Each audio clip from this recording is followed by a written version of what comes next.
चुनाव यात्रा powered by Mangaldeep. प्रार्थना की महक प्रार्थना के बाद भी। प्रार्थना की महक प्रार्थना के बाद भी। इस सीट पर माहौल क्या है? माहौल जो देश में माहौल है वही माहौल नैनीताल में है, और जो देश में हवा बह रही है वही हवा नैनीताल में बह रही है। यहाँ पर जो प्रकाश जोशी जो हैं अपनी सभाओं में इस तरीके से आरोप लगा रहे हैं कि जो मौजूदा सांसद हैं उन्होंने अपने फंड का पूरा इस्तेमाल तक नहीं किया, उसका 1/3 जो है खर्च ही नहीं हाँ, किया। ये आरोप उन लगा रहे हैं और उसका विज्ञापन भी उन्होंने छपवाया है। ओवरऑल क्या आपको लगता है कि क्या नतीजे रहने वाले हैं इस सीट पर? नहीं, नतीजों को देखिए कुछ भी कहना मुश्किल है, मतलब ये, और कहना भी नहीं चाहिए कि चुनाव के पहले डिक्लेरेशन सही नहीं होता है। हमारी एक अलग भूमिका है जर्नलिस्ट के तौर पे, घुमा घुमा के बोलने का। हम सीधे तौर पे ये नहीं कह सकते, ऐसा लगेगा कि जर्नलिस्ट के तौर पे हम पार्टी बन रहे हैं। तो ललन टॉप की चुनाव यात्रा इस समय उत्तराखंड पहुंच चुकी है और उत्तराखंड की ये नैनीताल उधम सिंह नगर लोकसभा सीट है। ये 2 ज़िले मिलाकर यहाँ पे लोकसभा सीट है और यहाँ पर इस लोकसभा सीट में 14 विधानसभा सीटें आती हैं। सही है, 14 विधानसभा सीटें आती हैं और इस समय हम हल्द्वानी में हैं। हल्द्वानी में हमारे साथ सीनियर जर्नलिस्ट हैं प्रेम जी, और प्रेम प्रताप सिंह जी हैं हमारे साथ, और वो हल्द्वानी में जो अखबार यहाँ से छपता है अमर उजाला, उसके स्थानीय संपादक भी हैं। तो सर, सबसे पहले जानना चाहेंगे कि इस सीट पर माहौल क्या है? माहौल जो देश में माहौल है वही माहौल नैनीताल में है, और जो देश में हवा बह रही है वही हवा नैनीताल में बह रही है। हम्म। तो लगातार 2 बार से बीजेपी उत्तराखंड में क्लीन स्वीप कर रही है। इस बार क्या लग रहा है? इस बार लगना और जो चुनाव नतीजे, दो अलग अलग चीज़ है। जिस तरह से अलग अलग इलाके हैं देश के, या उत्तराखंड के ही जो अलग अलग सीटें हैं, और वहाँ पे भी लगभग, या देश के किसी भी हिस्से में जाइए आप, तो अभी क्या है, राम मंदिर का मुद्दा है, अभी क्या है, प्रधानमंत्री मोदी की चर्चा होती है। और अभी जो चुनाव जो जो व्यक्तिगत तौर पे समझाऊँ, ज़्यादातर बीजेपी चुनाव लड़ रही है। कांग्रेस भी यहाँ पे जो प्रत्याशी है युवा हैं, और अच्छे चेहरे हैं, लेकिन दिक्कत क्या है कि अभी उनको चुनाव जीतने में सफलता नहीं मिली है। 2 बार वो विधानसभा का चुनाव लड़े। काला ढूंगी सीट से। हाँ, लेकिन वो दोनों बार चुनाव हार चुके हैं। लोगों को कनेक्ट कर रहे हैं, इश्यूज उठा रहे हैं, मुद्दे उठा रहे हैं, लेकिन पहली बार उनकी आज बड़े कोई नेता यहाँ पे चुनाव प्रचार करेगा। वो सचिन पायलट हैं, जो राजस्थान के डिप्टी सीएम रहे हैं और देश के बड़े नेता हैं, तो वो प्रचार करेंगे। लेकिन यहाँ पे प्रधानमंत्री नरेंद्र मोदी, बीजेपी के राष्ट्रीय अध्यक्ष जेपी नड्डा, अलग अलग और लगातार मुख्यमंत्री पुष्कर सिंह धामी लगातार चुनाव प्रचार करने में लगे हुए हैं, और लगभग हर सीटों पे जा रहे हैं। लेकिन यहाँ पे क्या है कि यहाँ पे जो पूर्व सीएम हैं हरीश रावत, शायद ही, मुझे नहीं याद है कि यहाँ आए हों अभी हाल फिलहाल में, या जो देश के दूसरे बड़े नेता हैं कांग्रेस के, वो चुनाव प्रचार करने के लिए यहाँ नहीं आए हैं। तो राहुल गांधी का खास कहा जाता है, जो कांग्रेस कैंडिडेट है प्रकाश जोशी। प्रकाश जोशी कांग्रेस के कैंडिडेट है और बीजेपी ने मौजूदा सांसद और केंद्रीय राज्य मंत्री को टिकट दिया है। अजय भट्ट, उनको टिकट दिया है। तो प्रकाश जोशी को बताया जाता है कि राहुल गांधी के करीबी हैं और एआईसीसी में रह चुके हैं। बाद में उनको वहां से हटा दिया गया था। तो राहुल गांधी के इतने खास है? राहुल गांधी अभी तक चुनाव प्रचार के लिए नहीं है? नहीं, राहुल गांधी यहाँ पे चुनाव प्रचार के लिए नहीं है। प्रियंका गांधी रामनगर सीट पे आई थी। जो रामनगर जो इलाका है वो पौड़ी लोकसभा संसदीय सीट के तहत आता है। हालांकि जो रामनगर विधानसभा है वो नैनीताल जिले में आता है, लेकिन उसका संसदीय सीट लगता है पौड़ी।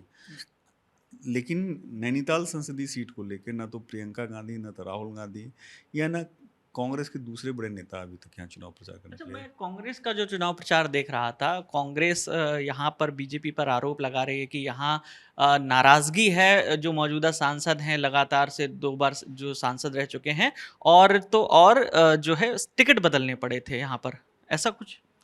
किसके टिकट बदलने पड़े? यहाँ पे 2 कैंडिडेट के जो टिकट बदले गए। यहाँ पे टिकट कहाँ, नैनीताल में टिकट कहाँ बदले नहीं, गए? नैनीताल में नहीं, वो जो 5 लोकसभा सीट है, जब लिस्ट आई तो उसमें कैंडिडेट, उन्होंने 2 कैंडिडेट को बीजेपी ने या कांग्रेस ने? बीजेपी ने तो हरिद्वार सीट पे चेंज किया। वहाँ निशंक के जगह त्रिवेंद्र सिंह रावत पूर्व सीएम को उतारा है, और पौड़ी सीट से अनिल बलूनी जो है राष्ट्रीय मीडिया प्रवक्ता हैं जो, और राज्यसभा सांसद हैं, उनको चूँकि 2 टिकट बदलना इसको नहीं कर सकते हैं, बल्कि नए चेहरों को मौका दिया है। त्रिवेंद्र सिंह रावत भी पहली बार चुनाव लड़ेंगे और लोकसभा के लिए पहली बार वो अगर चुनाव जीतते हैं तो संसद में पहुंचेंगे। और अनिल बलूनी चूँकि युवा नेता हैं और प्रदेश के उभरते नेता हैं, इसलिए उनको यहाँ से टिकट दिया, चूँकि वहाँ दोनों सीटों से पूर्व मुख्यमंत्री जो रहे हैं, पौड़ी सीट से और हरिद्वार सीट से 2 पूर्व मुख्यमंत्री का टिकट काटकर एक मुख्यमंत्री को दिया है और एक बीजेपी के राष्ट्रीय प्रवक्ता को दिया है। अच्छा, अगर इसी सीट चेयरपर्सन को इसी दिया सीट है। की अगर बात करें, नैनीताल जो सीट है, यहाँ पर जो प्रकाश जोशी जो हैं अपनी सभाओं में इस तरीके से आरोप लगा रहे हैं कि जो मौजूदा सांसद हैं उन्होंने अपने फंड का पूरा इस्तेमाल तक नहीं किया, उसका 1/3 जो है खर्च ही नहीं हाँ, किया। ये आरोप उन लगा रहे हैं और उसका विज्ञापन भी उन्होंने छपवाया है और अलग-अलग लेकिन इसका वो अजय भट्ट इसका काउंटर भी कर रहे हैं और ये फैक्ट चेक करने के बाद बताया जा सकता है कि वो फंड यूज़ किया या नहीं किया। लेकिन अभी तक चुनाव प्रचार जो है उसको लगातार हमलावर हैं प्रकाश जोशी, और इस मुद्दे को भुनाने की भी कोशिश कर रहे हैं।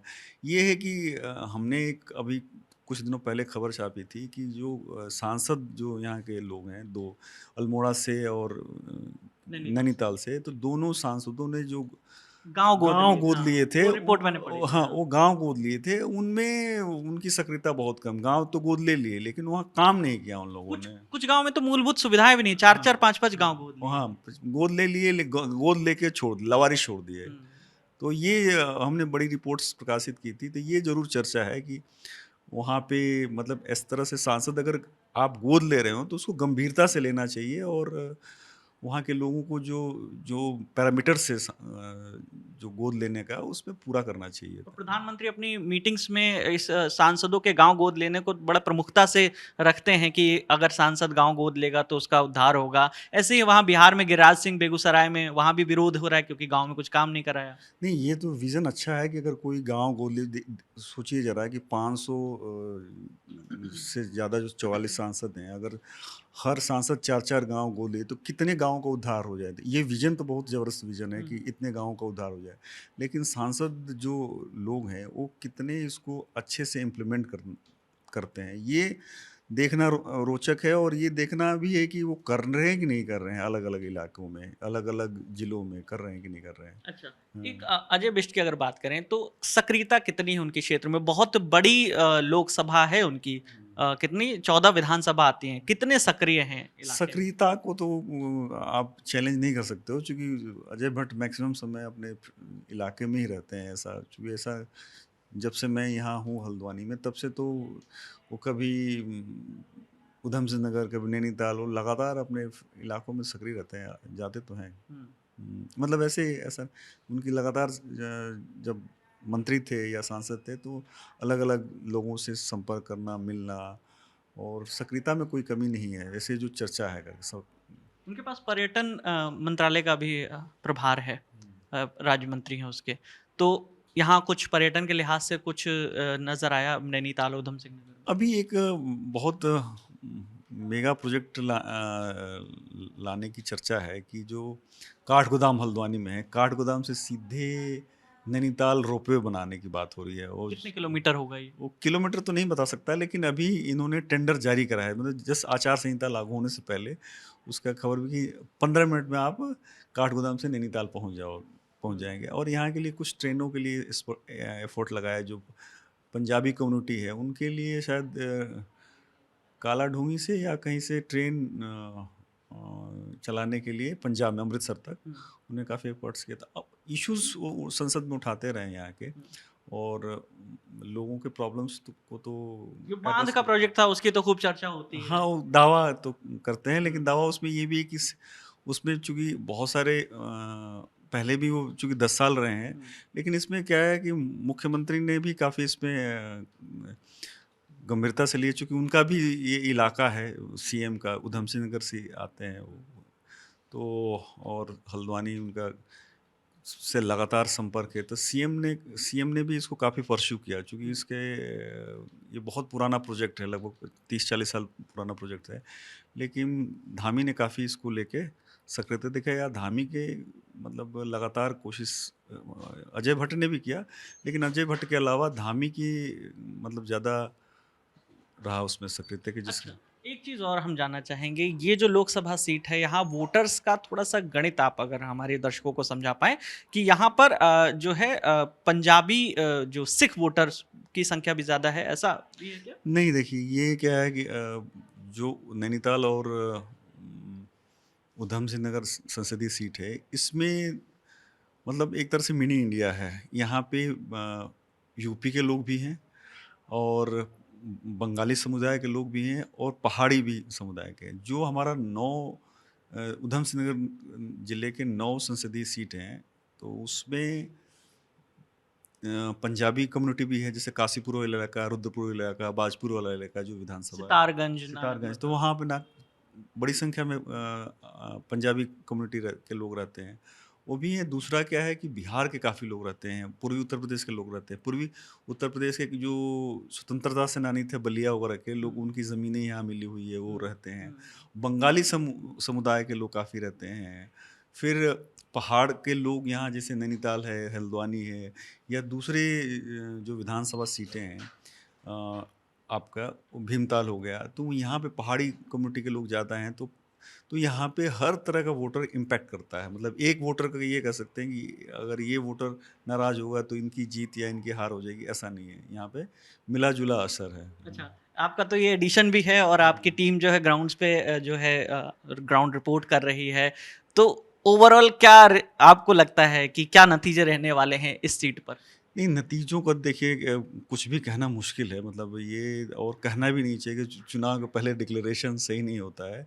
लेकिन एक अनुमान ही कह सकते हैं कि कौन किधर हवा बह रही है, किधर हवा चल रही है, या क्या मतलब प्रेजेंट कौन कितने ताकतवर तरीके से चुनाव लड़ रहा है, बस वही बताया जा सकता है। और उसी से कौन मजबूत नजर आ रहा है? मजबूत मजबूत भी कहना ठीक नहीं रहेगा, क्योंकि उससे लगेगा कि हम किसी को जिता रहे हैं, हरा रहे हैं। लेकिन सच यही है कि जो आप सड़क पे जब उतरेंगे और देखेंगे और लोगों से बात करेंगे, तो अपने आप फीडबैक मिल जाएगा कि कौन मजबूत है और कौन कमजोर है। महंगाई बेरोजगारी मुद्दा है यहाँ पे। देखिए, महंगाई बेरोजगारी तो देश भर में मुद्दा है। चूँकि हम भी ग्राउंड पे जाते हैं तो लोगों से बात करते हैं, तो कई लोग मैं अभी जबलपुर गया था, तो जबलपुर पूछा एक यूथ से कि भैया पीएम से मिल लिए? तो बोले हाँ, देख लिया, उनके चेहरे पे बहुत चमक है।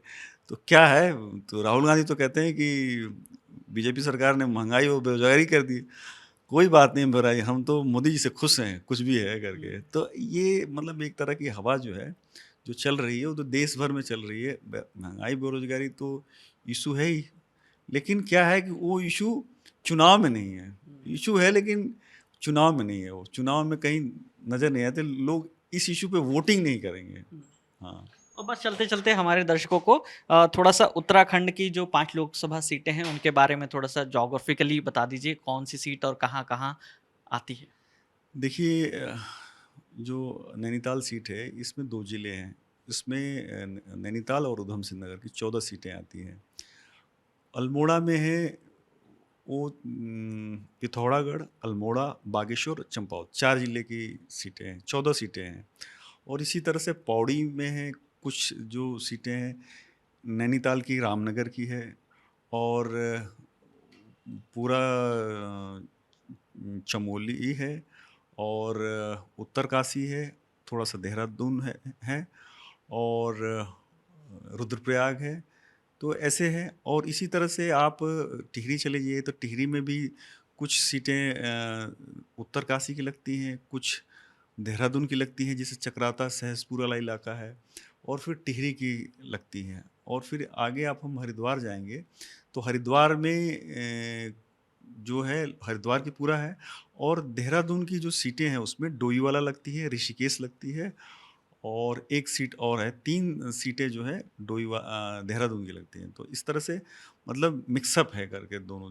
जो सभी सभी लोकसभा सीटों में 14-14 विधानसभा सीटें हाँ हैं। मोटा, चूंकि 70 है ना, हम्म, 14-5-70 हो हम्म, गया है। हाँ तो ऐसा तो है, ये बराबर बटी हुई है। बराबर बटी हुई है। अच्छा, और इसमें कुमायूं और गढ़वाल वाला जो फैक्टर होता है वो कौन कौन सी नहीं सीटें हैं? देखिए, जो कुमाऊं का 2 सीटें हैं, हम्म, अल्मोड़ा और नैनीताल, हम्म, और जो गढ़वाल की सीटें हैं वो हरिद्वार है, पौड़ी है और टिहरी है। हम्म। ये 5 सीटें हैं। अच्छा, एक जो है उत्तराखंड से बाहर जब लोग रहते हैं जो, उनको अक्सर ये सोशल मीडिया पे भी सुनाई देता है और ऐसे लोग भी कहते हैं कि कुमाऊं और गढ़वाल के बीच में टसल चलती रहती है। ऐसा कुछ है क्या यहाँ पे? नहीं देखिए, टसल तो हर जगह है। देखिए आप यूपी में जाएंगे तो पूर्वी उत्तर प्रदेश, पश्चिमी उत्तर प्रदेश लगा रहता है। राजस्थान में जाएंगे तो जोधपुर और भरतपुर का अलग अलग जो भाषा बोली का होता है, कि एक वर्चस्व का जो होता है ना, वो चीज़ें होती हैं। लेकिन कुमाऊं और गढ़वाल दोनों जगह के लोग बड़े अच्छे हैं। यहाँ पे बड़े पहाड़ के लोग शांत स्वभाव के होते हैं, और